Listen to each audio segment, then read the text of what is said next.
Om Tava Kathamritam Tapta Jivanam Kavibhiriritam Kalmashapaham Sravanamangalam Srimadaatatam Bhuvi Grananti Ye Bhurida Janam.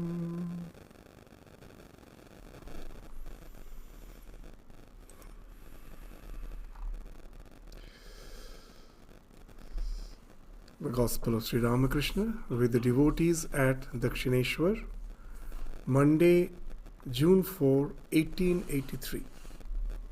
About 9 o'clock in the morning, the devotees began to arrive at the temple garden. Sri Ramakrishna was sitting on the porch of his room facing the Ganges. M, who had spent the previous night with the master, sat near him. Balaram and several other devotees were present. Master: now and then Hajra comes forward to teach me. He says to me, "Why do you think so much about youngsters?" One day, as I was going to Balaram's house in a carriage, I felt greatly troubled about it. I said to the Divine Mother, "Mother, Hajra admonishes me for worrying about Narendra and the other young boys. He asks me why I forget God and think about these youngsters." No sooner did this thought arise in my mind than the Divine Mother revealed to me in a flash that it is she herself who has become man, but she manifests herself most clearly through a pure soul. At this vision, I went into Samadhi. Afterwards, I felt angry with Hajra. I said to myself, that rascal made me miserable. Then I thought, but why should I blame the poor man? How is he to know? So, this is a very significant, very important revelation of Sri Ramakrishna we find here. We will find in the Gospel, Sri Ramakrishna speaks of our spiritual journey. That generally we find in the Vedas, in the Vedanta, the idea is to negate the so-called phenomenal existence. That our attachment to this phenomenal existence is the cause of our bondage, is the cause of our suffering. Why? Because this world is anitya. It is ephemeral. It is not something permanent. And our attachment to something which is not permanent is bound to result in suffering. That nature gives us everything in bounty at certain point of time. We think I have achieved. It is my intelligence, it is my capability by which I have achieved everything, but we forget. Actually, it is not me. The nature has given me. If it was me, then why at old age again all those faculties starts going off? So it's all the work of nature. The nature gives me all at certain point of time, takes away everything at certain point of time. But as we are clinging to the life, we think I have attained, I am the karta, I am the bhokta, I am the doer, I am the enjoyer. We forget that it is the nature who is working. And then when nature starts taking away everything from us, we start suffering. So in all the scriptures we find that they say that relate to the spiritual dimension of our existence. That this life is a passing phase, but our eternal communion is with the divine. So you have to detach yourself from the world and be more and more attached to the divine. Even in the Gospel we find in so many places Sri Ramakrishna is saying, Vishoye Virag, Ishware Anurag. So this we understand. In all the traditions it's there. So now if we see Sri Ramakrishna's behavior, that so many young devotees are coming to Sri Ramakrishna, and we find that Sri Ramakrishna is as if from the outward view it is very much attached to them, emotionally attached to them. He thinks of them when they are not present. He will be just thinking of them, yearning for their visit. Seeing that, naturally, Hajra, like any other worldly person, apparently it seems that it is not something spiritual. That why he should be attached, emotionally attached to other beings, which speaks of our worldly attachment. So that's why Hajra is criticizing Sri Ramakrishna. And Sri Ramakrishna, as we knew, that he had no as such assumptions, presumptions. When anyone said anything childlike, as his nature was childlike, he used to believe. And that used to sometimes create a sense of melancholy, a suffering within him. And that's why we find here, he's asking mother, that what Hajra says, is it true? And then we find that the mother, as if is saying him, that don't believe in him. It is you who see the God, the me, the Divine Mother in each and every being. The moment, that's why we find in some other context, Sri Ramakrishna says, Naren, that I see the divine in you. If I would have known you to be just a conglomeration of flesh and bones, I would have just simply rejected you as poison. But I see the divine in you. So what it speaks of, it's a very, very significant trait we find in the Ramakrishna tradition, which started from Sri Ramakrishna. Sri Ramakrishna in the Gospel in many places is speaking of the state of Vijnani. That when you are as a novice, you have started your spiritual journey, of course that negation is the way. In the words of Sri Ramakrishna, when you are climbing the stairs to go to the terrace, you have to negate the stairs one by one. That the moment I go to the next step, I have negated the first step. When I go to the third step, I have negated the second step. So that's how by negating the steps, by getting rid of the steps, I at last reach the terrace. But when I reach the terrace, then I realize the same mortar, the same cement, the same bricks with which the staircases are constructed is the same material with which the terrace also has been constructed. In essence, the stair is not different with the terrace. So now when I come down from the terrace, again back the stairs, so now what's my realization is, as in the Chandogya Upanishad, very nicely it has been mentioned, that all the things, all the pots which are made of clay are in essence the clay. The pots, how it can be differentiated? Only by Vacharam Rambhanam Namadheyam Mrittika Ityeva Satyam. It's Nama Rupa. That I designate a name, that this is pot, this is a tumbler, this is a plate. So these are the names, their utility, Artha Kriya Karitya, the utility, which differentiates them. But in essence, they are the same thing alone, nothing else. So this is the idea that this self has become everything. It is the ultimate non-dual reality which is appearing as this world of name and form. Now, that man of realization doesn't see the thing as a tangible reality.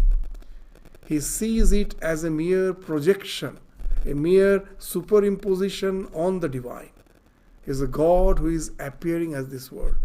As we find even in the Chaitanya Charitamrita, how nicely Chaitanya Mahaprabhu, when he is coming down from his realization, what he is saying? Jatro jatro netro pore, tatra tatra Krishna sphure. That wherever my eyes, on whatever object it falls, I see Krishna is popping up from that. Even we find in the Gospel, Sri Ramakrishna saying that after you go to that realization, when you come back from that state, you see the entire world as if is submerged with the consciousness and consciousness alone. He used to give a very nice example that after a torrential rain, you go to the grass field, you will find that the entire grass field is saturated with water. That you put your step on the grass field, you find it's fully saturated with the rain, with the water which has fallen. Sri Ramakrishna is saying a man of realization sees the entire creation in the same way as if saturated with that consciousness. So now this is the state. It is very difficult for an ordinary person who have not went to that state to relate.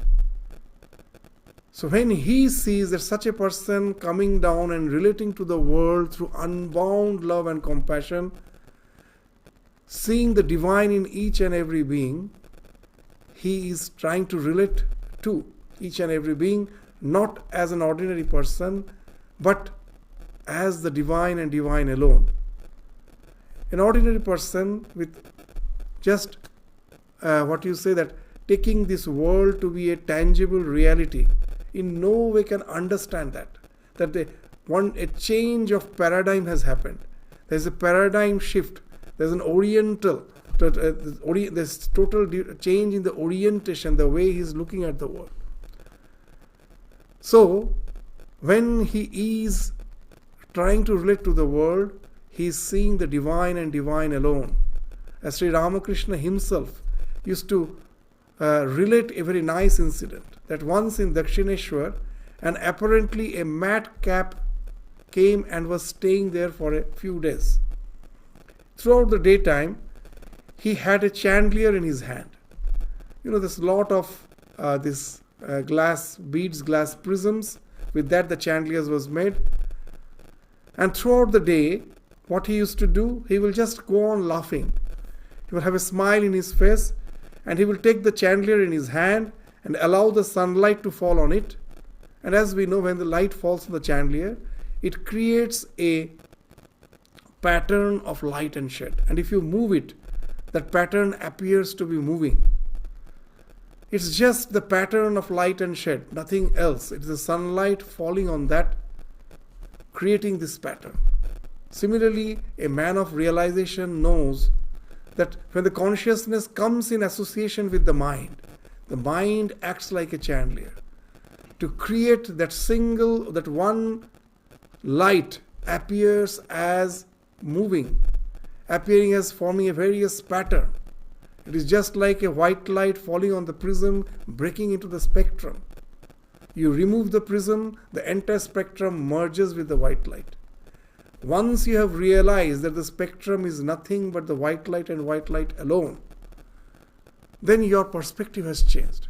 You look at the spectrum knowing it very, very well, that it is the divine which is appearing as this spectrum of name and form. So there's a total shift in the paradigm. And for an ordinary person, it is impossible to understand that. And that's what Sri Ramakrishna is saying. So when he is relating to his disciples, it's not with the worldly attachment. It is just with that sense the divine is lurking in each and every being. But this each and every being, somehow there is a layer of, there's an envelope of ignorance. They don't know. And he is the one, out of compassion, is trying to help them out, to break that ignorance and to let them know what they are. That why a man of realization falls in love with the creation. There's a allegory of Plato. The 5 cavemen, the famous allegory of Plato, the 5 cavemen. Very nice allegory. That there were 5 cavemen. They were enchained within a cave in such a way that they can only see the wall of the cave.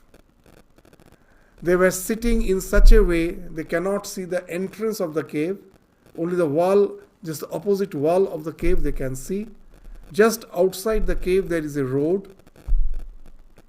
On the other side of the road, on one side that cave opening is there, on the other side always there is a fire which is being lit. It's always, that flame is there, it's burning. And through that road, throughout the day, the villagers used to pass. That was the road to the marketplace, from the village to the marketplace. So there was a lot of noise. The carts, the vehicles will be passing through that road, lot of noise, a lot of conversations, the sound of the carriage. And what this caveman used to see is only the shadow, because they were enchained in such a way they couldn't turn their head, as the fire was burning on the other side of the road. So whoever passes through the road, the shadow of this person will fall on the wall of the cave. And from the very birth, these cavemen were seeing those shadows, and they will hear that some humming noise. And for these 5 cavemen, that was the reality. Because they have never seen anything, this so-called this world. So that was the reality. One day, one of those 5 cavemen was unchained. His chain was chain was unbound, and he turned around. He was amazed to see this wonderful sky, the landscape, the trees. So seeing that, he was full of joy. He came out of the cave, he was running, and he was so excited by seeing this wonderful, he was absorbed in the beauty, the serenity of what he saw. And after that, he came back out of compassion. He came back and was trying to relate his experience to the other who were still enchained. That what you see, what we thought to be the real, the shadows, is just the shadow, it's not the reality. The reality is something which is on the other side. But these 4 cavemen were still enchained. So they could never relate to the words of this person. They thought he has gone mad. So now you will understand why Hajra, one who is still enchained in this so-called, in such a way, he's enchained in this world in such a way that he can only see the shadows, not the reality. And when he sees Sri Ramakrishna out of compassion, coming out trying to make aware of others of the divine, the paradigm, the divine dimension of our existence. As they have not realized, they couldn't believe. Hajra cannot believe. Even the one to whom he is asking, even we will find Naren. Sometimes Naren used to get embarrassed. That at last, Naren once said to Sri Ramakrishna, at last your condition will be like King Janak. The Janak in his previous birth, we know that King Janak means Jada Bharat, not the Sita's father. There is another character called Jada Bharat in our scriptures. It's in Bhagavatam. That in his previous birth he was a king, and when in his advanced age he thought of spending his life exclusively in spiritual practices. So he gave the responsibility of running the kingdom to his son, the prince, the crown prince, and he retired to the forest. And there one day he saw an orphaned deer, a fawn, a small deer. The fawn, it was orphaned, its mother has died. And now this king, out of compassion, started taking care of that fawn. And one day it so happened that the retired king, in the previous incarnation of Jada Bharat, he fell sick and he was in his deathbed, and now that constantly he was thinking, and this deer also, this fawn has also grown, and one day it simply left. It went into the deep forest. And now constantly that concern was there. How is that fawn? What it is doing? As just it happens, with any being, that when you love someone, has suddenly, for some reason, he has left or disappeared. That constant concern, with that concern he dies. And as in the scriptures they say, the last thought before you die is the thing which decides your destiny in the next birth. So as he was thinking of the deer, he was born as a deer. So that's the story goes. Of course, because of his good merit, he knew what has happened. And of course, in the next birth, he was born as a Jada Bharat, a spiritually illumined soul. We are not going to that story, that part. This part, that because he was thinking of that fawn, he was born as a deer in the next birth. So Naren one day told Ramakrishna the same thing. The one whom he is trying to, that he found that he has a very thin layer of ignorance. So that's why he tried to help him out. And there Naren is saying, you are so much attached to me, at last your condition will be like Jada Bharat. And there also we find Sri Ramakrishna is saying that I see the divine in you, and I try to just help you out by how that, so that you also realize the divine within you. The day I see you just as a being of flesh and bones, that I will even not be able to see your face. That's what he's saying. So this is the idea which is where we will find wonderfully has been spoken of by Sri Ramakrishna in these few words. So let us read these word lines again. Now and then, Hajra comes forward to teach me. He says to me, why do you think so much about youngsters? One day as I was going to Balaram's house in a carriage, I felt greatly troubled about it. I said to the Divine Mother, Mother, Hajra admonishes me for worrying about Narendra and other young boys. He asks me why I forget God and think about these youngsters. No sooner did this thought arise in my mind than the Divine Mother revealed to me in a flash that it is she herself who has become man, but she manifests herself most clearly through a pure soul. And these pure souls to whom Sri Ramakrishna is attached, because he finds a little help will enable them to come out easily from that bondage. These things makes us reminds us of other incarnations too. You know, when Buddha attained nirvana, after attainment of the nirvana, the first thought came, because of the tremendous paravairagya, tremendous detachment, that the thing which has to be attained in a life I've attained. I am now fulfilled. I have nothing to attain. And this world can give me nothing. It has no use for me. So the first thought that came to his mind was, let me give off my body. And then again, after some time, the second thought came. Let me give off my body. And there was another reason. First, the world, he has no attachment. The second, no one can relate to my illumination. That when one has went to that spiritual dimension, realized the spiritual dimension of his existence, he comes down and tries to relate it to the world. The world thinks he is speaking some nonsense. Just like that other 4 caveman. He thinks he is speaking nonsense. So Buddha also thought, they won't relate to me. They cannot relate to my words. So what's the use of continuing with my life? Let me give off my body.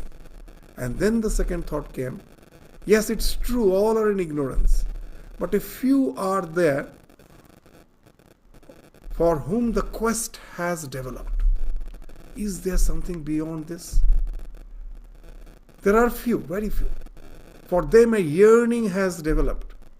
Vyakulata. It's they who will, of course, be benefited by my realization. And that's why he comes back. And that's why they are called avatara. Avatara means avatarana, to come down. That's why they call avatara.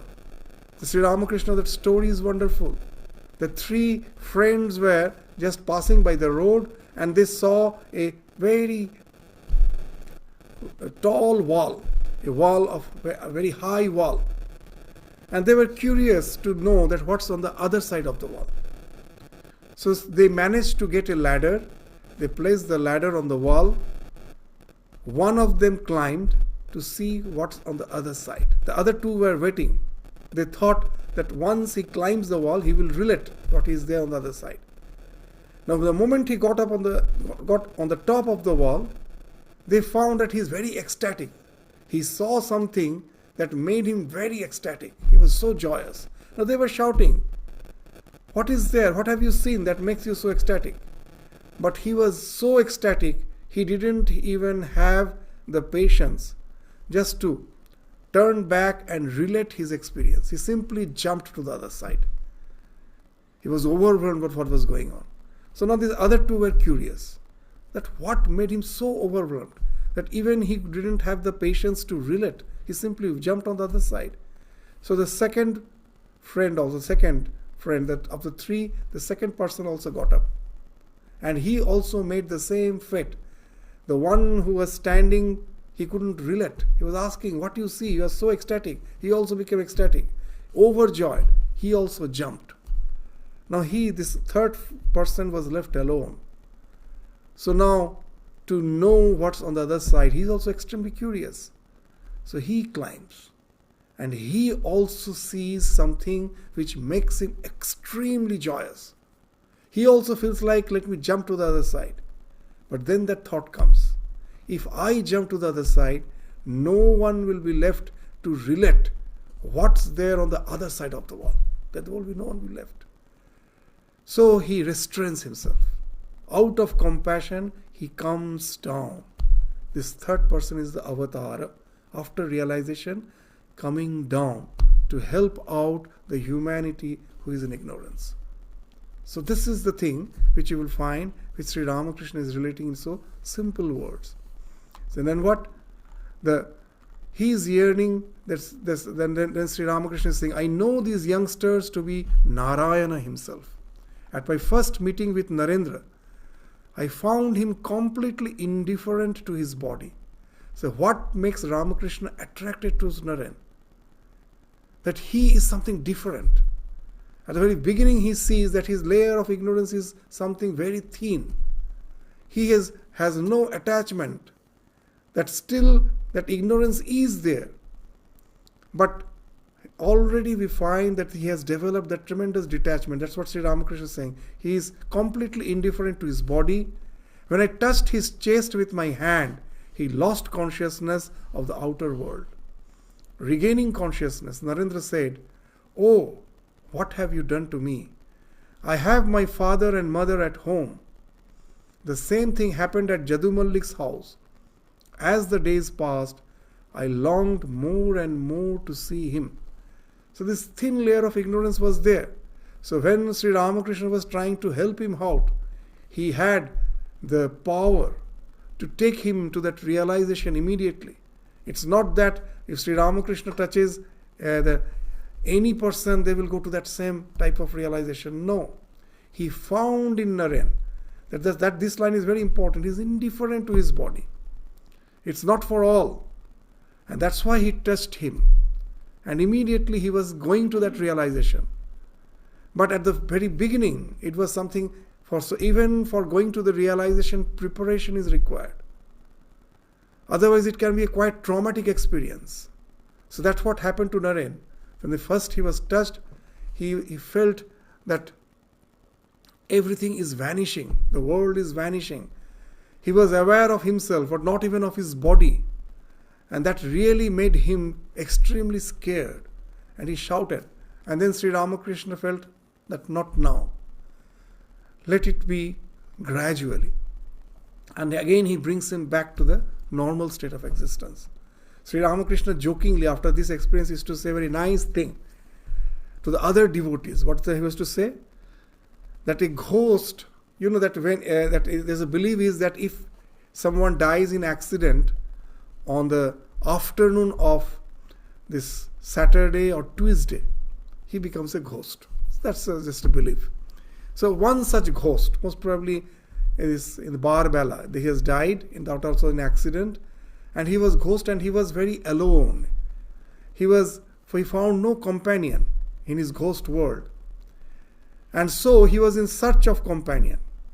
And if he saw that someone was sitting on a wall and accidentally he slipped off, fell, and that was a Tuesday or a Saturday afternoon, the Barbella, and immediately he ran. Oh, now he's going to die and he will become a ghost and I will get a companion. By the time he reached there, he found that person who fell, he was unconscious for a little bit of time and then he again sat up. And that's how he couldn't get his companion. So that's the condition of Ramakrishna. Seeing Narayana, he saw, this is the second, the one who is going to become the ghost. And he got up. He says, no, what are you doing to me?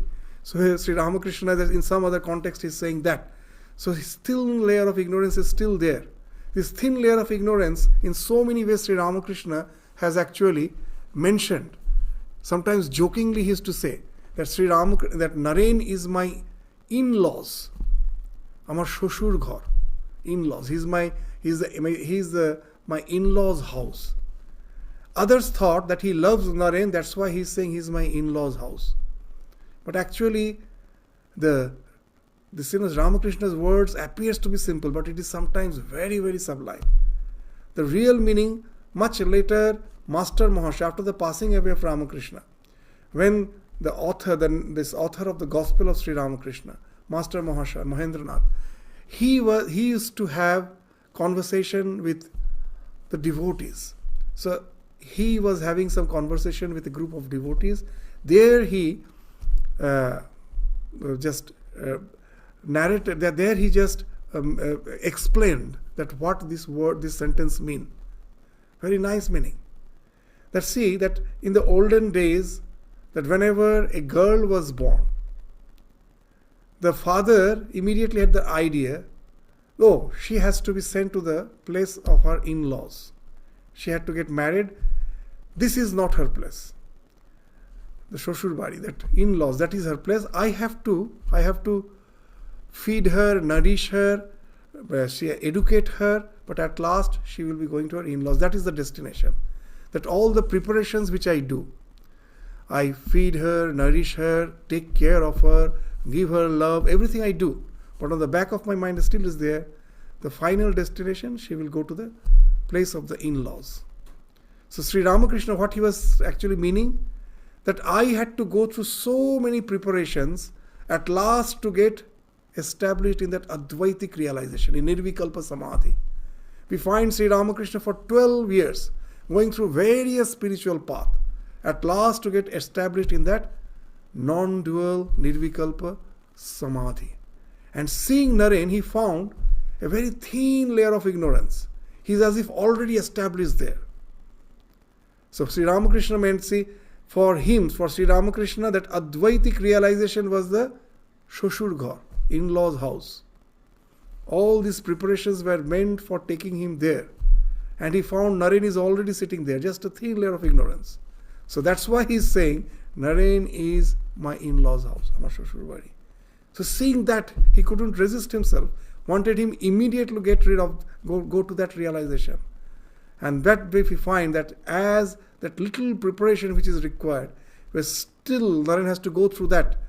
So immediately that traumatic experience is there. Instead of going to that realization with a conviction, it at last ends in a trauma. That's why he's saying, what are you doing to me? I have my father, I have my mother at home. He felt he's going to die. The same thing happened at Jadu Mallik's house. As days passed, I longed more and more to see him. My heart yearned for him. So see, this attachment is not ordinary attachment. The seeing the spiritual flame within him, he is so much eager to that get him established in that. That's why that yearning. My heart yearned for him.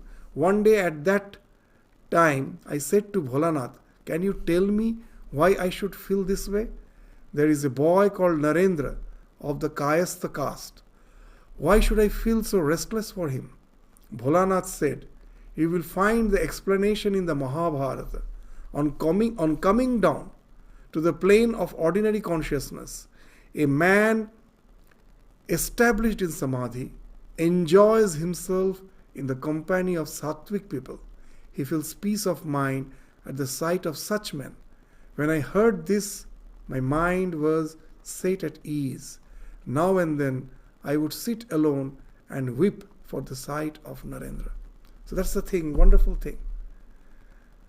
So that everyone wants to relate when if such a person, when a man has gone to that realization, he also wants to relate that experience, and he finds none. And if he finds someone who is of that sattvic temperament, who can easily go to that realization, he becomes eager to help him out so that they can relate to that experience. In relating the experience, the joy which we find even in our day-to-day life, that when I have experienced some joy, I always want to share it with my near and dear one. The same thing happens here. So he's trying to get the company of those sattvic people, who he can help out to go to that realization, and then they can enjoy the company of all like-minded people established in the same realization. So that's what Sri Ramakrishna is indicating. Oh, what a state of mind I passed through. When I first had that experience, I could not perceive the coming and going of day and night. People said I was insane. What else could they say? So that's the thing, wonderful thing. Because when you get so much, even in our day-to-day life, what to speak of God realization, you will find that sometimes when we get too much passionate about certain thing, a musician playing this instrumental music throughout the night, he's so much passionate about it that how the time has passed, he haven't noticed. So even in our day-to-day life, we find that yes, that when we are extremely drawn towards certain thing, involved in certain thing, then the idea of time, that idea of space, we all forget. We get extremely absorbed in what we are doing. So that's what Sri Ramakrishna is saying. Even in the same type of conversation we find in the life of Hanuman, as it has been mentioned in Ramayana. When someone asked him about the tithi, about the as for the lunar calendar, what's the date? And then Hanuman, what he said is very interesting. He said, I know nothing about the date and the lunar date or the so-called the date as per the solar calendar or as per the lunar calendar. Tithi nakshatra. He knows nothing of that. Ami kebol Rama chinta kuri. So even in the Gospel that's mentioned that I only contemplate on Rama. So this intoxication makes him forget everything else. So that's what Sri Ramakrishna is also indicating. That what state I have passed through. When I first had that experience, I could not perceive the coming and going of day and night. People said I was insane. What else could they say? That's what. When you are having some experience which others don't have. After all, this world, reality is consensus reality. We all are hallucinating, but all are hallucinating in the same way. Just the way the majority speaks of who will form the government. Here also, what is the reality is decided by the consensus hallucination. We all are hallucinating the same way. Even in our day-to-day life, the color blind, the one who is color blind, I will say he is peculiar. But actually, is he peculiar? No. We are. So when just people understand, when I am looking at a red flower, is the redness outside? No. It is the mind which projects the color. Because the brain with which you are seeing the flower, light never enters there. It just touches your retina. The brain is dark. What goes there is just a nerve impulse. That is interpreted as the red color. The red color is projected from your mind. Our mind is a projector. It is projecting that red color, and I say the flower is red. Now, why we say it is a red flower? It's really is red flower. We all are hallucinating in the same way. And if someone hallucinates in a different way, color blind, we say he is peculiar. Actually, he's just a minority, nothing else. Majority makes the reality. That's a consensus. It's not absolute reality. We consent that it is real. That's why it becomes reality. So anyone who is beyond that consensus reality, we will say is mad. So Sri Ramakrishna is relating to a reality which most of us, because of our delusion, cannot relate to it. So that's why he is insane. That's why they're saying the people said, I was insane. What else could they say? Oh, what an ecstatic state it was. Even the slightest suggestion would awaken my spiritual consciousness. I worshipped the beautiful in a girl 14 years old. I saw that she was the personification of the Divine Mother. At the end of the worship, I bowed before her and offered a rupee at her feet. So this is called deification. So this is the only way we can go beyond all our attachments. We think that renunciation is something, a matter of willpower. That my mind is feeling attracted towards something, but I use my willpower to get detached. That is no renunciation at all. Renunciation is something spontaneous, which comes from realization. When I see the divine has become everything, then the idea of this world with all discrimination falls off. I see the divine everywhere. And then the renunciation becomes spontaneous. As we find very nicely, it has been explained by Swami Vivekananda. He says, as a wandering monk, when I was going through the deserts of Rajasthan, I was very thirsty.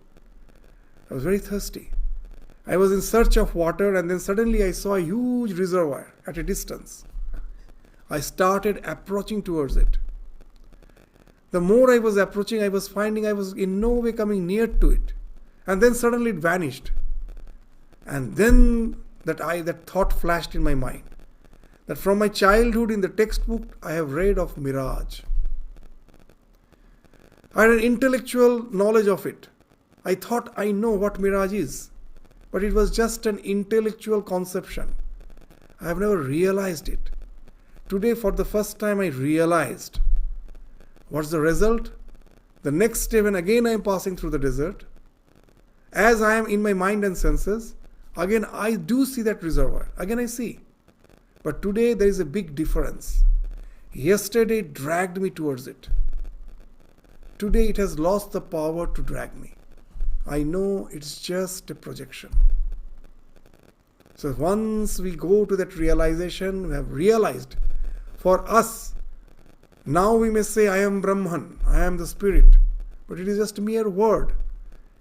Just like Swamiji's textbook knowledge before that realization, it's just like that. The moment I realize, I've experienced that, now the renunciation is spontaneous. Now Swami Vivekananda did not have to force himself that I shouldn't go near that. He knows it is something which is apparent, which is not absolutely real. And now the detachment has become something spontaneous. He doesn't have to use his willpower to get rid of it. It has become spontaneous. So that's why Sri Ramakrishna used to say very nicely that renunciation cannot be forced. In spiritual life, if you are forcing renunciation, it will damage you. You should go more towards East. You should go, what's the way you can get rid of West? You cannot push the West. The more you go towards the East, the West automatically falls behind. So the more and more I go towards the spiritual realization, the idea this world is something of tangible reality, that starts falling off naturally. How it is like? Sri Ramakrishna's examples are simple. It's just like a scab on your wound. When the wound is healing, you will find a scab has formed. Sometimes we see the children are impatient. They try to remove the scab. And then what happens? The wound lacerates. Again the wound opens up, it lacerates. So if you allow the scab to fall off by itself, then only the wound will heal naturally. So renunciation is something like that. The scab has to fall off naturally. You cannot force it. And when it falls off, then you are a total different person.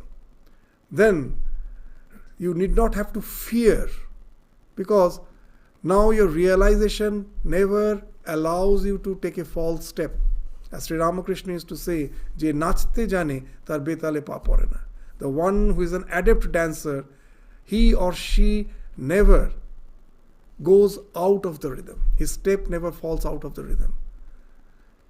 For the novice, at each and every step, He has to be very conscious of the music and has to consciously just put his step on the rhythm.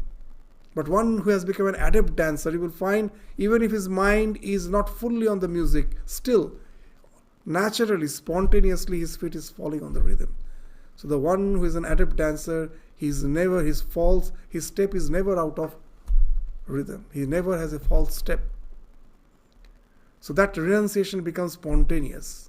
And that's the state in which Sri Ramakrishna is. He sees the divine everywhere. So in a 14-year-old girl, there also she sees the divine. Not just like an ordinary person, just seeing the other gender, feeling attraction. No, it's just the divine. And that's why how he's relating through worship. We find this idea in our scriptures. That's why many will be criticizing that in India we find they are Pautalik, idol worshippers. They worship stone, they worship the tree. They don't worship the stone, they don't worship the tree. They worship the divine. They see the divine in each and everything. As there is a very nice saying, if you go to Kashi, in Banaras, they say, Kashi ke har kankar hai bhole shankar. That each and every little pebbles of Kashi, that is the Shiva and Shiva alone. So this is the tradition. And it is not mere word and belief. A man of realization has went there, and when he comes back, that's what he relates. And that's the scripture. Scripture is nothing but the words of the man of realization. So that's the thing which has been spoken, and that's the life of Sri Ramakrishna is a living commentary of the scripture. It's a living commentary. He came, he never studied, he was illiterate. Why? So if I study and then I act as per what I have studied, they say, oh, he is somehow, his mind has become conditioned by what he has studied. Sri Ramakrishna came as an incarnation of the divine in this world, and he didn't went through all those so-called conventional education.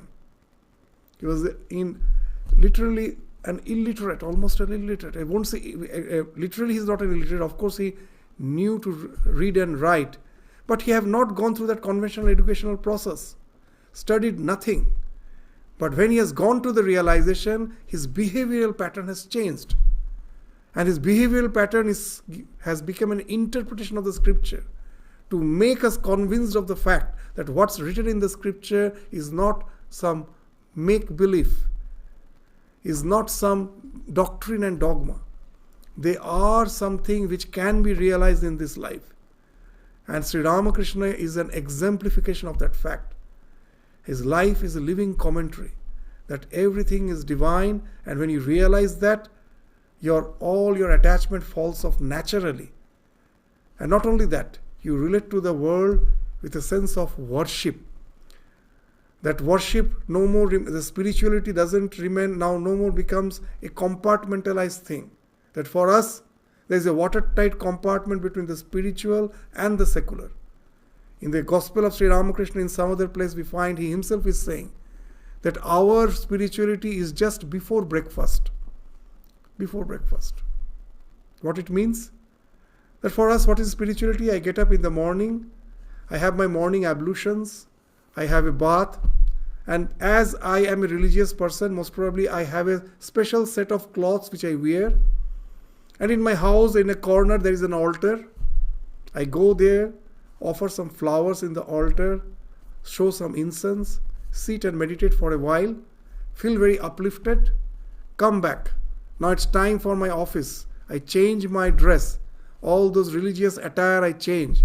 I am now in my office dress, and before going to the office, I sit on my dining table to have my breakfast, and now in my mind, my mind is totally occupied with my workplace. What I have to do, what all responsibilities I have, the do's and the list of do's, everything is now in my mind, and I think, oh, till now I was in the spiritual domain, now I am with the world.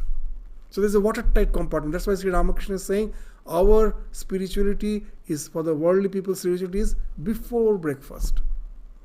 But once you go to that realization, then you realize that spirituality cannot be a part-time affair. There cannot be a part-time spirituality. It has to, if I'm really spiritual, it has to be 24 by 7. It has to be 24 by 7. There cannot be a part-time spirituality. It has to be 24 by 7. That's why Swami Vivekananda used to say very nicely, nothing is secular, everything is spiritual.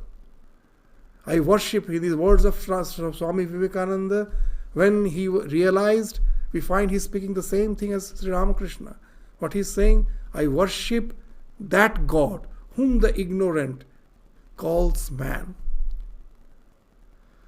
Out of ignorance, I see just ordinary beings. Swamiji is saying, I worship that God whom the ignorant calls man. The same idea. So he's seeing the divine everywhere. And now his spirituality has become 24 by 7. He is relating to the world with a sense of worship. All the attachments has fallen off. All the entanglements has fallen off. He relates only with a sense of worship and worship alone. So that's the high exalted state which Sri Ramakrishna is speaking of in these plain words. So this is just to keep an example in front of us, that as a human being, we are all in search of fulfillment. But know it for certain, the only fulfillment is there and there alone. When there means not somewhere apart from this existence. It is here. This ihaiva, in our Upanishad again and again this word ihaiva, here itself. The once you realize you did not have to die and go to heaven to have some spirituality as a post-mortem experience. You can have it here. You can be, and once you have it, you become a jivan mukta. You're liberated even while living. And that's the goal of a human life. Sri Ramakrishna used to say that Manush, who is Manush? The one, he used to break the word in his own way. Manush is man plus hush. Man plus hush. So man means value. Even in all the Indian languages. Man, even in Sanskrit, mana, value. Calibration, value. Hush means awareness. Hosh, awareness. So as a human being, we have certain values which no other creatures have. We can think of the divine, spiritual dimension of our existence. Other creatures cannot do that. Am I aware of that? That I have this spatial uniqueness? If I am not aware, I am not Manush. I don't have the awareness of the special calibration, the special value which I have. So I may look like a human being, but still I am not human. So Sri Ramakrishna is again and again in the Gospel, he is saying, Manush Jivaner Ekmatra Uddeshya Bhagavan Lav. Because that alone, that being established in the spiritual dimension of existence, that alone can give us fulfillment. Swami Vivekananda in one place says very nicely, that we think the sensate pleasures of life is the only joy of this human birth. You see, that's what we all are trying. How to intensify our so-called all these sensate experiences.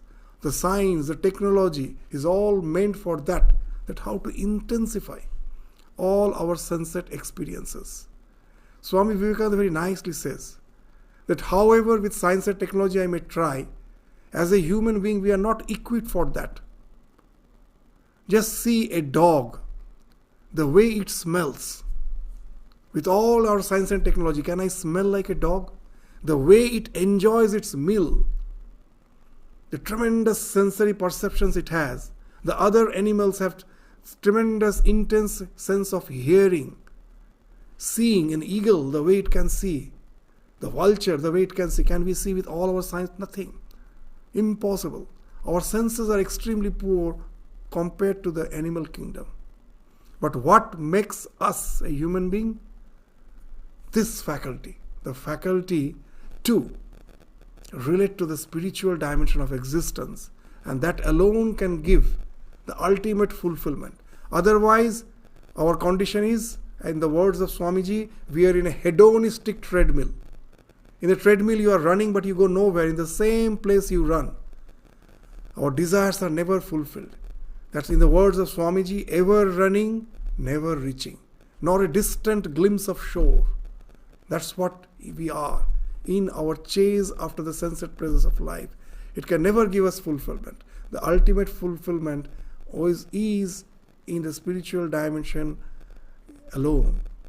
So once we can relate to that, we will find all the answers of the questions of life has been solved. Otherwise, you cannot get the answers to the questions of your life. This example which we give again and again, that in a classroom, the teacher asks the student, can you draw exactly 4 triangles by joining 4 points? Impossible. You will try your best, you can never. 2 lines will intersect to create the 5th point, and there will be more than 4 triangles. 2 triangles together will make the 5th triangle. You will find it is impossible. There will be more than 4 triangles, and you will create more points.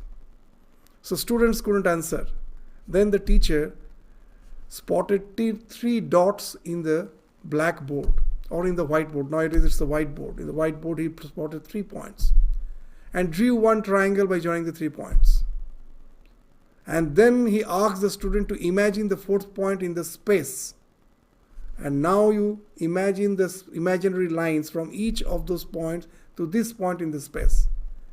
You will get a triangular pyramid with exactly 4 triangles. So why the students couldn't answer? Because they only were considering the 2 dimensions of the page or the blackboard, whatever it may be. That they have to take into consideration the 3rd dimension, the space, that never came to their mind. Similarly, in our life, we do have a spiritual dimension. We never take into consideration when we are dealing with the life. We think or chase for the pleasures of life can alone give us happiness.